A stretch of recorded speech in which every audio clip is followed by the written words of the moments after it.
Right now, as you're listening to this, you might be in the kind of pain that makes it hard to breathe, you know, where every morning feels like waking up to the same nightmare, where the future you planned, it just doesn't exist anymore.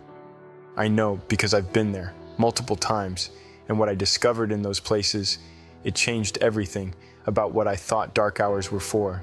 You know, we're taught to think of our worst moments as things to survive, to get through, to overcome, like they're obstacles blocking our path to the life we're supposed to have.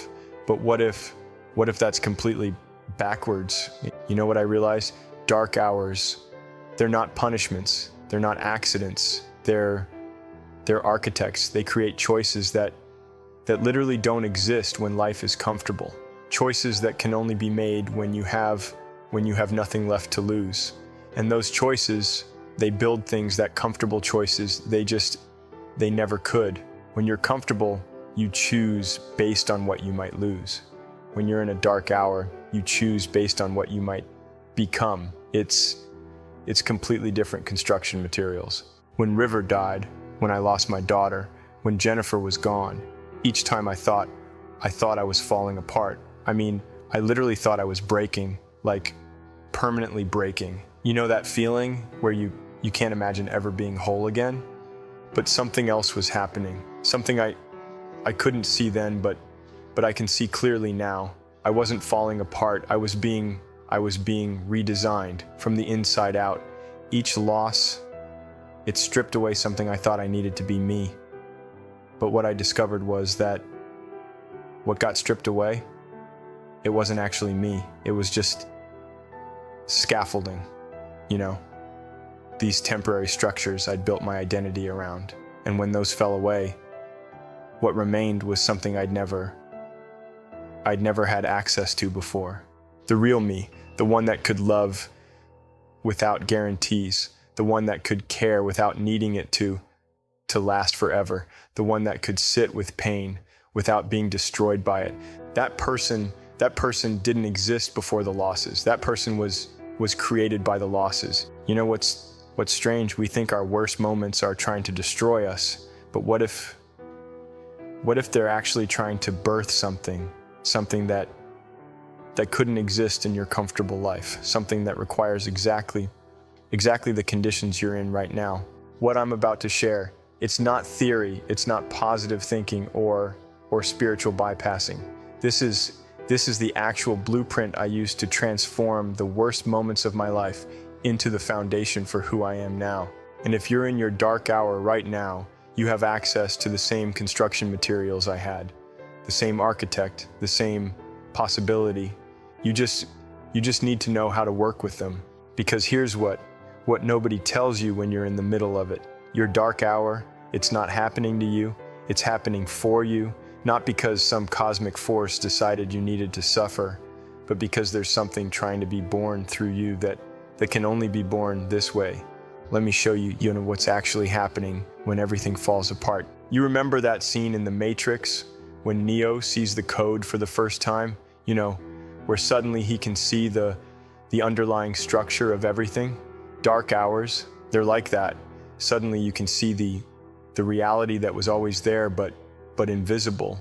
The difference is, in dark hours, you're not just seeing the code, you're being rewritten by it. I've learned there are 3 types of dark hours, and recognizing which one you're in, it changes everything about how you navigate through it. The first one, I call it the breakdown. Everything you built, it falls apart, but you stay the same. You rebuild the external stuff, same person, different circumstances.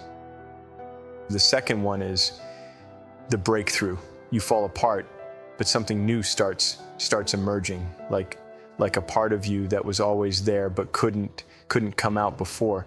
But the third one is what I call the break open.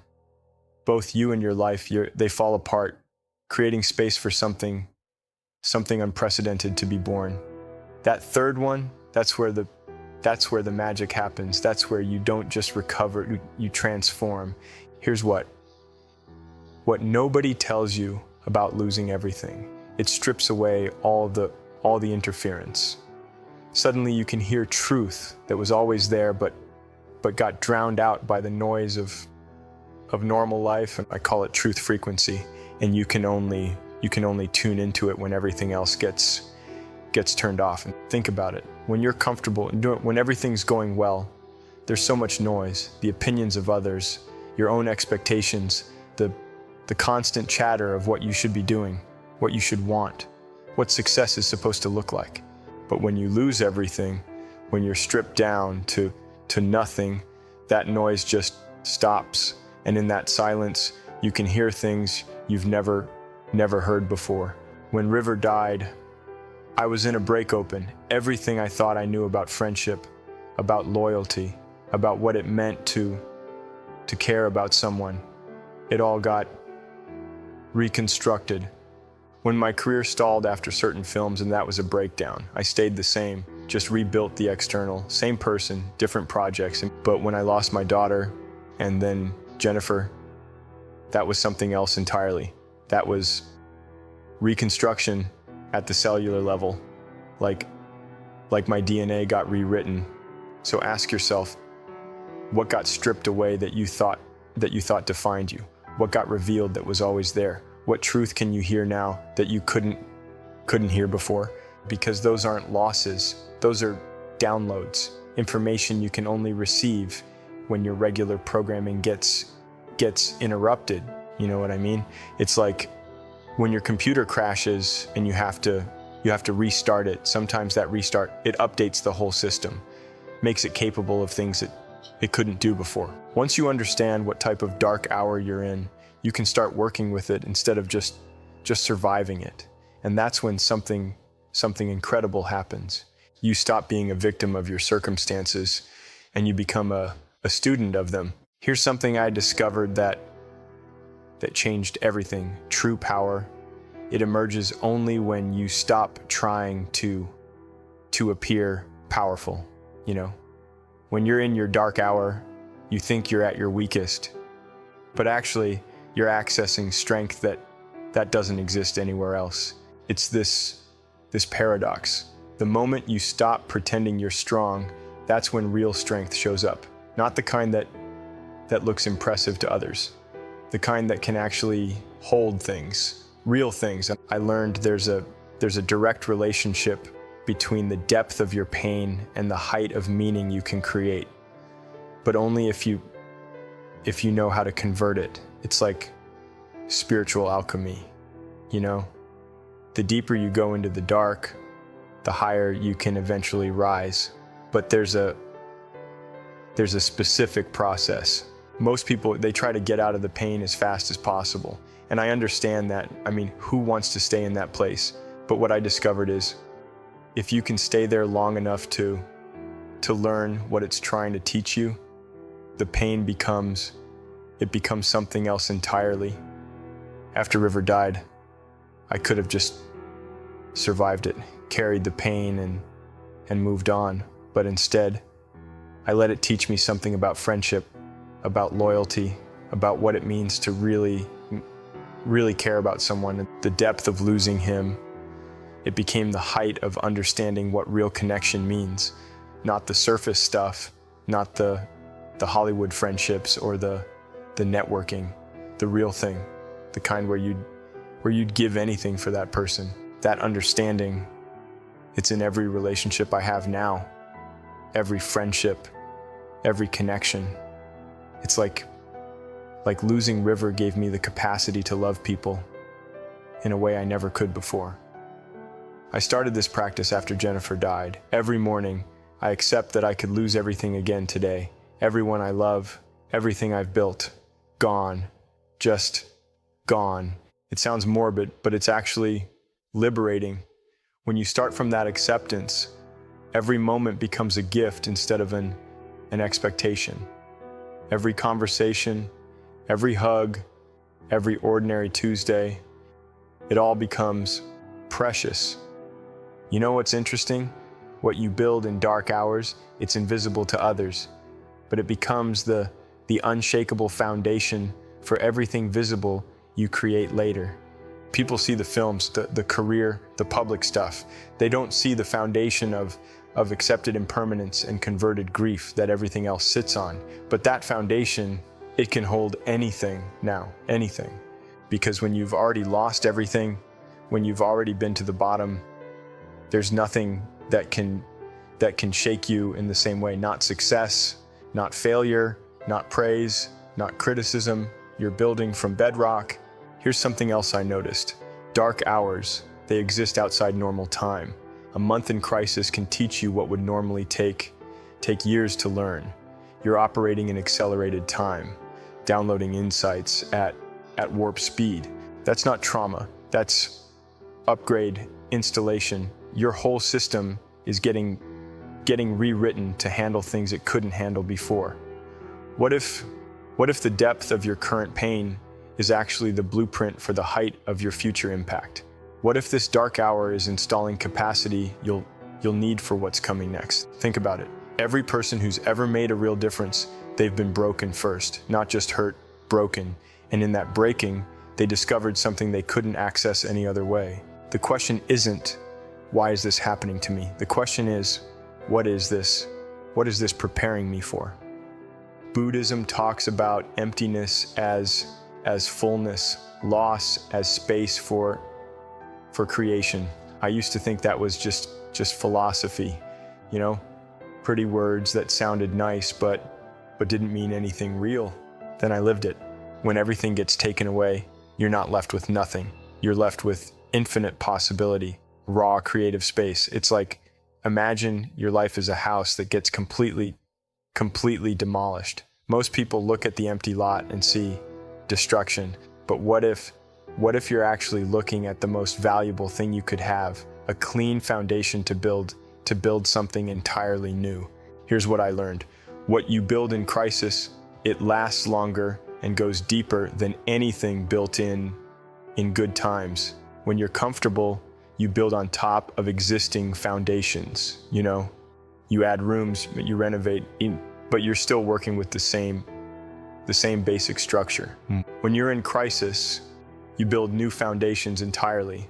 And those foundations, they're built to withstand anything because they were forged in the worst conditions possible. Losing what you thought you needed, it teaches you to be fully present with what actually is. It's like losing Jennifer taught me that love doesn't require physical presence. It taught me a type of presence I never knew was possible. That presence, it became the foundation for every meaningful connection I have now. Not the desperate kind of presence where you're clinging to someone because you're afraid they'll leave. The kind where you can be completely there with them because you've already accepted that everything is temporary.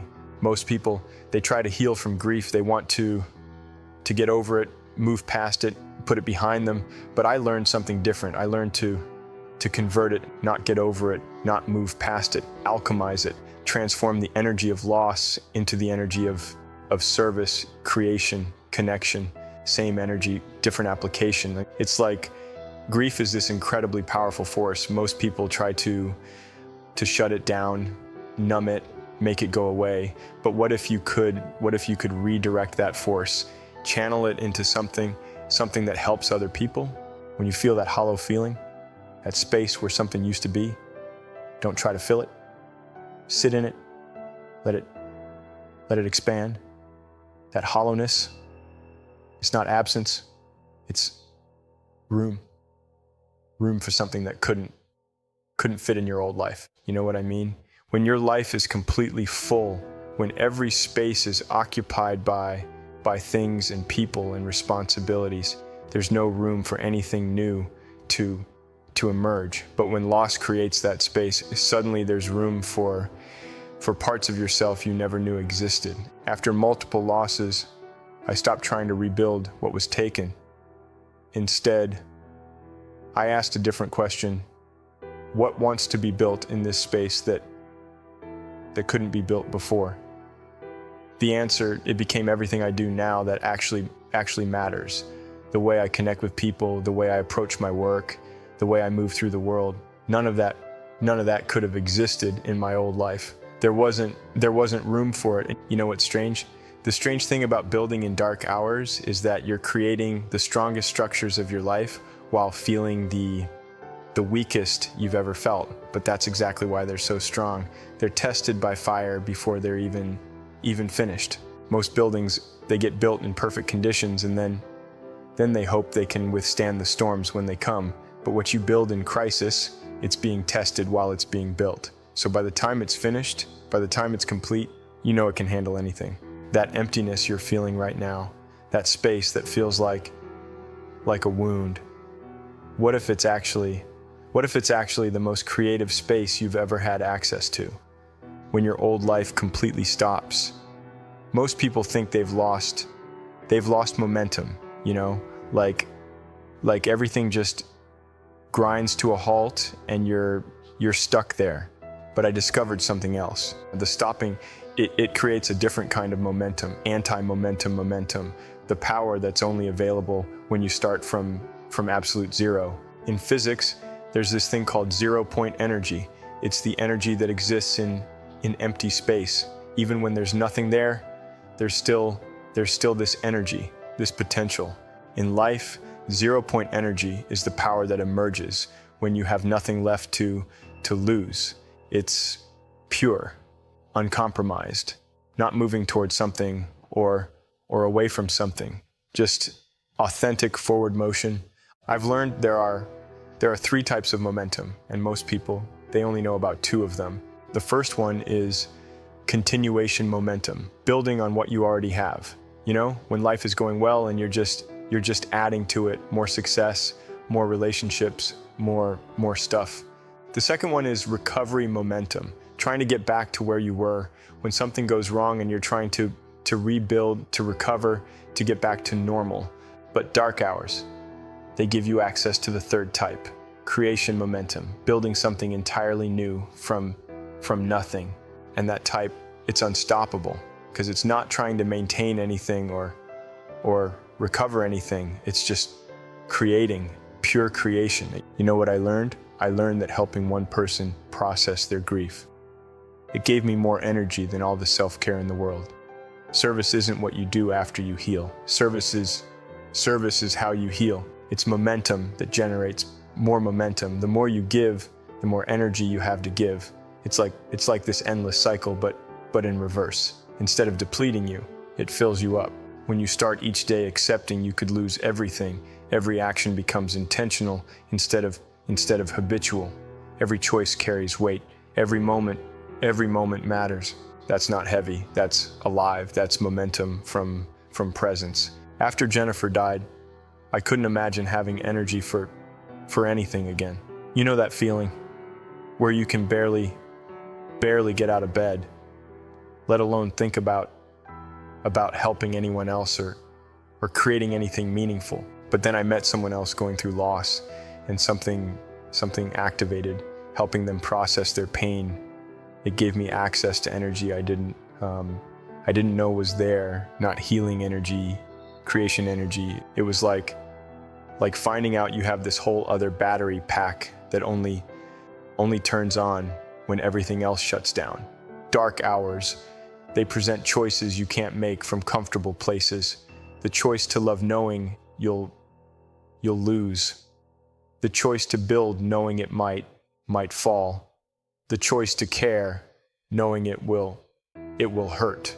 Making those choices, it creates momentum that exists nowhere else, because when you're comfortable, you're always hedging your bets. You're always holding something back, protecting yourself, keeping something in reserve.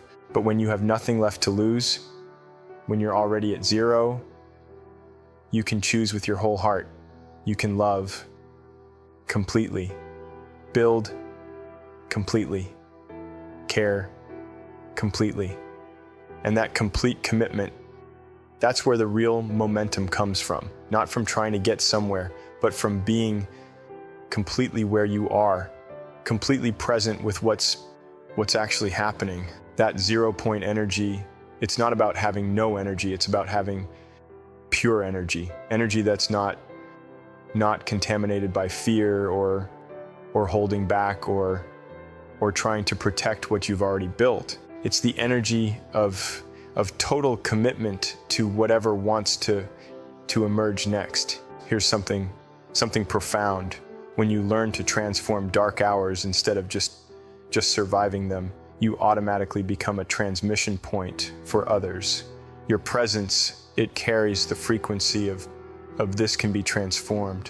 People feel it without you saying anything. It's like you become a living proof of concept. That transformation is actually possible. Most people's story is, this terrible thing happened to me.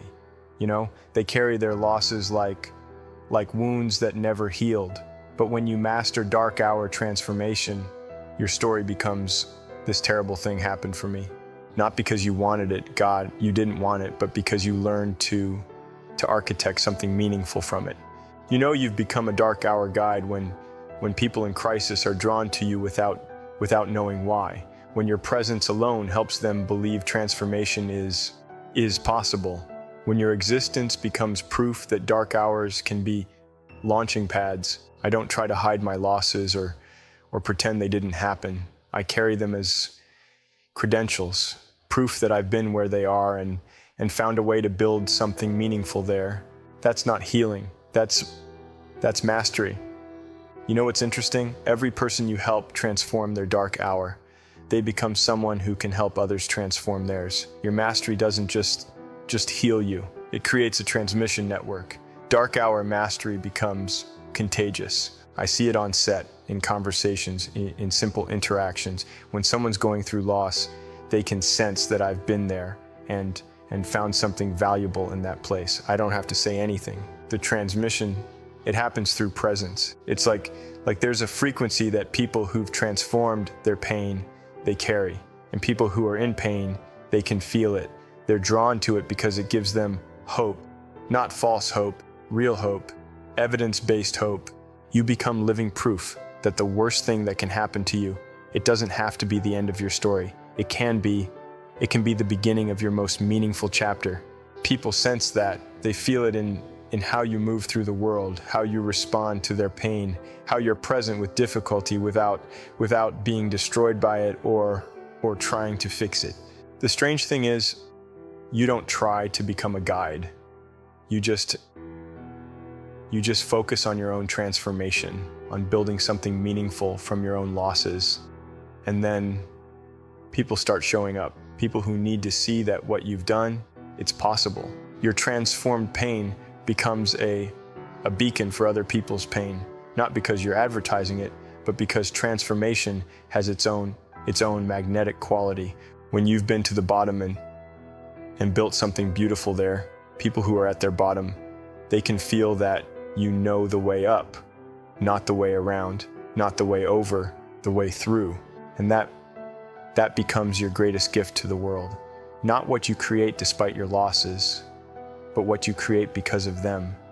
Everything meaningful I've built, it sits on infrastructure that's completely invisible to others. The capacity to love knowing I'll lose. The ability to care without attachment to outcome.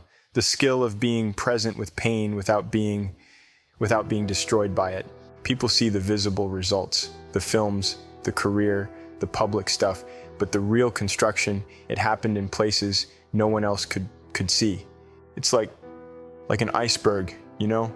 Everyone sees the tip, the part that's above water, but the real mass, the thing that makes it unsinkable, that's all underwater. That's all invisible. You know, your dark hour, it's not something to survive and forget. It's something to transform into the launching pad for the most authentic version of your life. A platform built from truth instead of convenience, powered by real motivation instead of should motivation. Most people, they build their lives on what they think they should want, what looks good, what sounds impressive, what other people expect. But when you build from a dark hour, you're building from what actually matters to you, what you discovered you can't live without when everything else got stripped away. That platform, it's unshakable because it's not built on opinions or expectations or what might happen. It's built on what you learned is true when everything false got burned away. You know you've built a real launch platform when you can honestly say, I wouldn't trade my dark hours because they created who I am now, and who I am now is who I was always meant to be. Not grateful for the pain. I'm not saying be grateful for losing people you love or having your life fall apart, but grateful for the transformation, grateful for who you became because you learned to work with the darkness instead of just being destroyed by it. And that invisible infrastructure you're building right now, while you're in your dark hour, it's going to hold everything that comes next, everything meaningful, everything authentic, everything that actually matters. It's all going to rest on what you're constructing right now in the darkness, and nobody else can see it.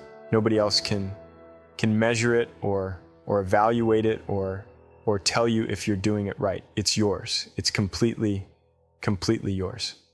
That's the foundation you launch from, not the life you had before, but the person you're becoming because of what you're going through right now. So if you're in your darkest hour right now, understand this. You're not at the end of your story. You're in the construction zone of your comeback. You're not broken. You're being forged. Every skill you need to rise from this place, it's being developed right now in ways that are invisible to you but will become undeniable later. Right now, you have access to choices that only exist in dark hours. Choices that will determine not just whether you survive this, but what you become because of this. The choice to love knowing you'll lose. The choice to build knowing it might fall. The choice to transform instead of just endure. When you rise from this place, and you will rise, you won't just be returning to who you were. You'll be becoming who you were always meant to be. And your existence, it will become transmission for everyone around you who will face their own dark hours, because they will. And when they do, you'll be there, ready. The comeback starts now, not when you feel ready, not when it gets easier. Now, because now is when you have access to the construction materials that only exist in dark hours. Your pain is not your punishment. Your pain is your raw material. Use it. The architect of your comeback is already online. It's time to start building.